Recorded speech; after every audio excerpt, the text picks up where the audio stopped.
जटाटवी गलज्जल प्रवाह पावितस्थले कलेवलम्ब्य लम्बिताम्बुजङ्गतुङ्गमालिकां डमड्डमड्डमड्डमड्निनादवड्डमर्वयं चकार चण्डताण्डवं तनोतु नः शिवः शिवम्।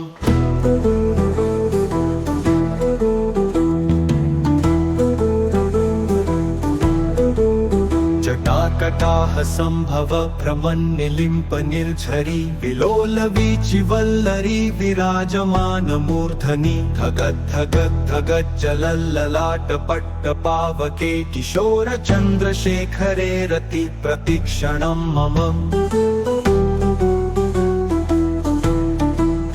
धराधरेन्द्र नन्दिनी विलास बन्धु बन्धुरस्फुरद्दिगन्त सन्तति प्रमोदमान मानसे कृपा कटाक्ष धोरिणी निरुद्ध दुर्धरापदी क्वचित् दिगम्बरे मनो विनोद मे तु वस्तुनि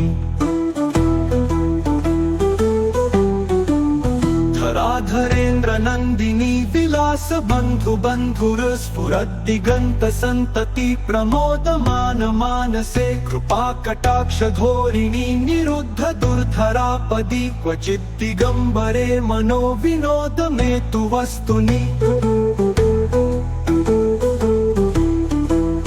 धराभुजङ्गपिङ्गलस्फुरत्फणामणिप्रभा कदम्ब कुङ्कुमद्रव प्रलिप्त दिग्वधूमुखे मदान्ध सिन्धुरस्फुरत्वकुत्तरीय मे दूरे मनो विनोदमद्भुतं बिभर्तु भूतभर्तरि सहस्रलोचन प्रभृत्य शेषलेख शेखर प्रसून धूलिधोरणी विधूसरंग विपीठ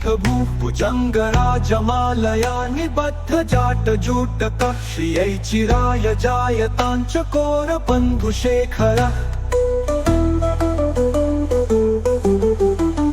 ललाट चत्वरज्वल धनञ्जय स्फुलिङ्गभानिपीत पञ्चसायकं नमन्निलिम्पनायकं सुधामयूखलेखया विराजमान शेखरं महाकपालि सम्पदे शिरो जटालमस्तु नः करालभालपट्टिका धगद्धगद्धगज्वल धनञ्जयाहुतीकृत प्रचण्ड पञ्चसायके धराधरेन्द्र नन्दिनी कुचाग्रचित्रपत्रक प्रकल्पनैकशिल्पिनी त्रिलोचने रतिर्मम